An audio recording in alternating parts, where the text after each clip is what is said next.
பிரியாணிக்கு வந்து பார்த்திங்கன்னா நம்ம நெய் முதல் சேர்த்துக்கலாம். நான் வந்து சாதா நெய் தான் எடுத்திருக்கேன். போயிருங்க.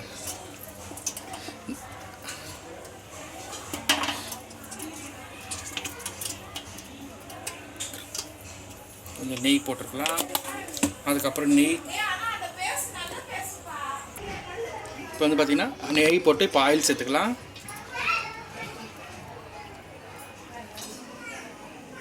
சுருள்பட்டை, ஜாதிபத்திரி, பிரிஞ்சி இலை, ஏலக்காய், கிராம்பு இது நம்ம அப்படியே சேர்த்துக்கலாம். இப்போ பச்சை மிளகா சேர்த்துக்கலாம். பச்சை மிளகா சேர்த்துட்டு அப்படி வெங்காயத்தை சேர்த்துக்கலாம். நான் வந்து வெங்காயம் வந்து மீட்டு வாக்கில் நல்லா பெருசாக அரைச்சி போட்டிருக்கேன். திக்காக நான் மெலிசாக போட மாட்டேன். அதான் நல்லாயிருக்கும். இப்போ நல்லா வெங்காயம் வந்து நல்லா வதக்கி விடுறேன். சரிங்களா?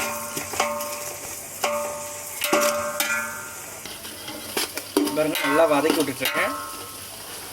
இது வந்து சந்தான ஸ்டைல் பிரியாணிங்க. இது ரொம்ப டேஸ்ட்டாக இருக்கும். இப்போ ஓரளவுக்கு வந்து பார்த்திங்கன்னா வெங்காயம் வதங்கிச்சு. நான் இவ்வளோ தான் வெங்காயம் வதக்கும். நான் ரொம்ப ப்ரௌனெல்லாம் வதக்க மாட்டேன்.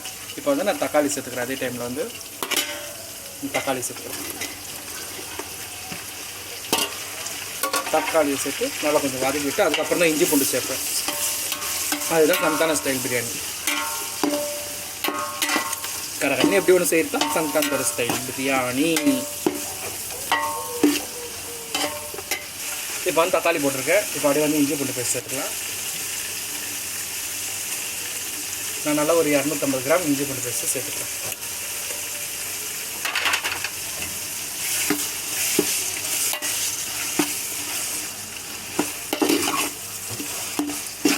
நான் வந்து இன்றைக்கி 4 கிலோ பிரியாணி பண்ணுறேன்.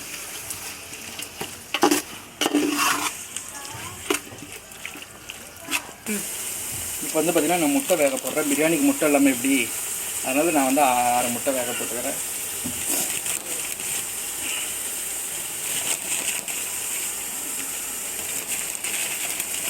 முட்டை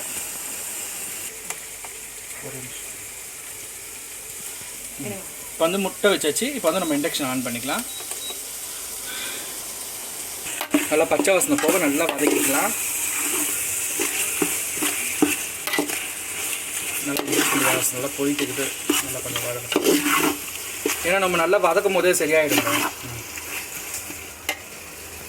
இந்த மசாலா வந்து பார்த்திங்கன்னா என்னோடய பிரியாணி சீக்ரெட் மசாலா. இந்த ஒரு மசாலா போட்டாலே போதும் என் பிரியாணிக்கு. அதனால் நான் வேறு எதுவுமே ஆட் பண்ண மாட்டேன். இந்த ஒரு மசாலா தான் காரத்துக்கும் டேஸ்ட்டுக்கு எல்லாத்துக்குமே சேர்த்துங்க.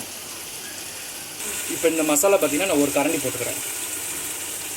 ஏன்னா அதுலேயே காரம் எல்லாமே நிறைய இருக்குங்க. அதனால் நான் அது வந்து இப்படி நெக்ஸ்ட் டைம் இந்த மசாலா எப்படி பண்ணுறதுன்னு நான் உங்களுக்கு வீடியோவில் பண்ணித்தரேன். எல்லாம் கடையில் வாங்கினா நம்மளுக்கு செட் ஆகாதுங்க. இதெல்லாம் நம்மளே வீட்டில் ட்ரை பண்ணி அரைச்சா தான் நம்ம பண்ணுற மசாலா நம்மளுக்கு ஒரு டேஸ்ட்டாக சாப்பிட பிடிக்கும். நான் வந்து ஒரு கப்பு தயிர் எடுத்துருக்கேன். இது வந்து பார்த்திங்கன்னா 150 கிராம் தயிருங்க.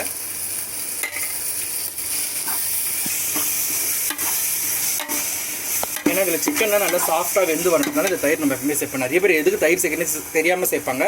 தயிர் சேர்த்தா வந்து பார்த்திங்கன்னா சிக்கன் வந்து நல்லா சாஃப்டாக வரும்னு சொல்லுவாங்க.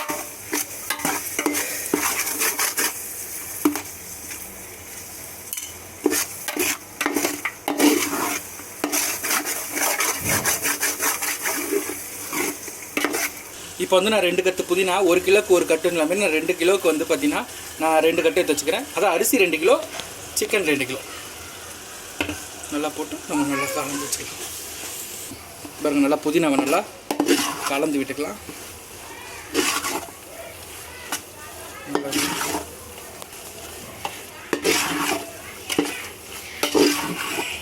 இப்போ வந்து பார்த்திங்கன்னா 2 கிலோ சிக்கன் எடுத்துக்க. இந்த சிக்கன் வந்து நம்ம சேர்த்துக்கலாம். நல்லா 2 கிலோ சிக்கனுக்கு இப்போ வந்து பார்த்திங்கன்னா நல்லா சிக்கன் நல்லா வதக்கிடுவேன். நான் 2 கிலோ சிக்கனுக்கு நல்லா பெருசாக போட்டிருக்கேன் சிக்கனு. நம்ம என்ன தான் ஊர் ஸ்பெஷல் பண்ணாலும் நம்ம பண்ணுற ஸ்பெஷல்னு ஒன்று இருக்கணும் இல்லைங்க. அது நிச்சயமாக. ஏன்னா இன்றைக்கி என்னத்துக்கு பிரியாணி செய்கிறேன்னா இன்றைக்கி அம்மாவுக்கு அப்பாவுக்கு வந்து பார்த்திங்கன்னா 32வது வருஷம் கல்யாணம் நாள். அதனால் இன்றைக்கி பிரியாணி ஸ்பெஷல்.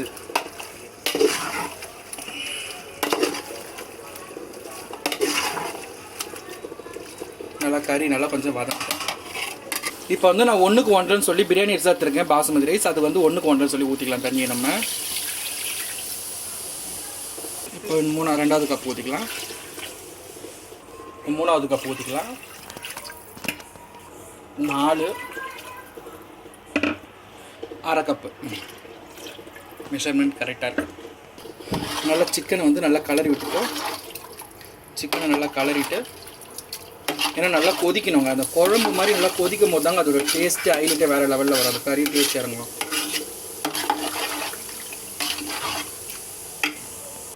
நான் வந்து தேவையான அளவு உப்பு போட்டுக்கலாம். தேவையான அளவு கையளவு தாங்க நம்மளுக்கு, கையளவுக்கு உப்பு.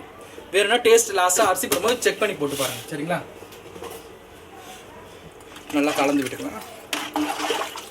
ஏன்னா உப்பு கம்மினா அரிசி போட்ட பிறகு கொதித்த பிறகு ஒரு வாட்டி செக் பண்ணிக்க. நம்மளுக்கு எப்பவுமே பெட்டர் அது பண்ணிக்கிறது எல்லாருமே.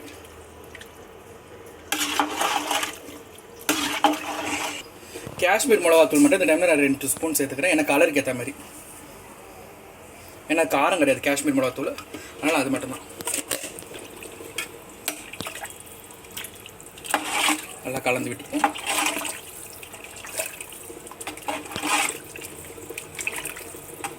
இப்போ வந்து நம்ம எல்லாம் பண்ணிவிட்டு இப்போ வந்து மூடி வச்சுக்கலாம். நான் வந்து பிரியாணி அரிசி வந்து பார்த்திங்கன்னா இந்த மாதிரி கேசரி பவுடர் தூள் போட்டு ஊற வச்சுருக்கேன். அரிசியை நல்லாயிருக்கும், கலர்ஃபுல்லாக இருக்கும் பார்க்குறதுக்கு. நம்ம ஹோட்டலில் சாப்பிட்ற மாதிரி நம்மளுக்கு இருக்கும்.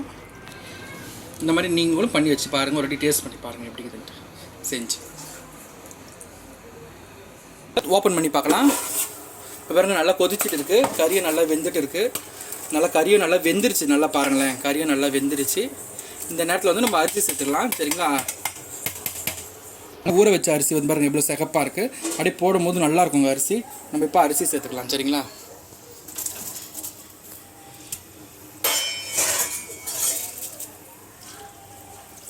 நல்லா அரிசி சேர்த்துக்கலாம். இப்போ வந்து அரிசிலாம் போட்டாச்சு, நல்லா கலந்து விட்டுக்கலாம். நல்லா ஒரு வாட்டி கலந்து உப்பு செக் பண்ணிக்கோங்க, சரிங்களா? உப்பு செக் பண்ணிவிட்டு இப்போ என்ன பண்ணுங்கள், லெமன் நான் 4 லெமன் புழிஞ்சு வச்சுருக்கேன். 2 லெமன் எடுத்து அதை எடுத்து நல்லா ஊற்றிக்கலாம். லெமன்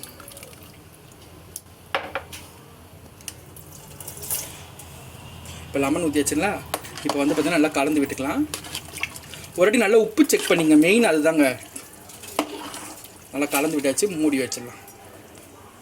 இப்போ நல்லா கலந்து விட்டாச்சு, உப்பு கொஞ்சம் தேவைப்படுச்சு நான் போட்டுட்டேன். இப்போ வந்து நம்ம என்ன பண்ணோன்னா மூடி வச்சுக்கலாம். மூடி நல்லா கொதிக்கிட்டு அதுக்கப்புறம் இந்த பிரியாணி வந்து ஈக்குவல் சமத்துக்கு வந்து நம்ம ட்ரம் போட்டுக்கலாம், சரிங்களா? இப்போ வந்து நான் தோசைகள் எடுத்து வச்சுக்கேன், அங்கே தான் மாற்ற போகிறேன். இப்போ வந்து நம்ம எப்படி இருந்து ஓப்பன் பண்ணி பார்த்துக்கலாம் ஈக்குவலாக வந்திருக்கான்ட்டு. பாருங்க பிரியாணி திறந்தாச்சு, ஈக்குவலாக வந்திருக்கு. இப்போ நம்ம என்ன பண்ணலாம், ஒரு வாட்டி கலரி கொடுத்துக்கலாங்க, சரிங்களா? ஏன்னா இந்த டைம்லேயே நம்ம கொஞ்சம் தண்ணி இருக்கும்போது லைட்டாக கலரி கொடுத்துக்கனா தான் நம்மளுக்கு ஒன்று கரெக்டாக இருக்கும்.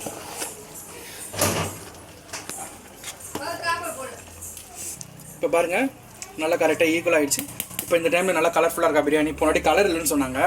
நான் என் ஸ்டைலில் பண்ணல, வேறு ஸ்டைலில் பண்ணால் நல்லா அப்படி இருந்தது. இந்த வாட்டி நல்லா கலர்ஃபுல்லாக இருக்கா பார்த்துட்டு கமெண்ட் பண்ணி சொல்லுங்கள், சரிங்களா? இப்போ நம்ம மூடிக்கலாம். மூடிட்டு என்ன பண்ண போகிறோன்னா, இப்போ வந்து தோசைக்கல் வந்து பார்த்திங்கன்னா நான் வைக்கிறேன். தோசைக்கல் வச்சுட்டு இப்போ நம்ம அதை தூக்கி உட்கார வச்சுக்கலாம்.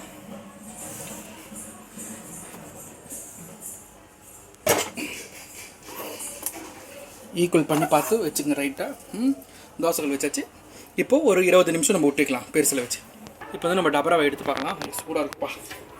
இங்கே வந்து பார்க்கலாம் எப்படி வந்திருக்குன்ட்டு.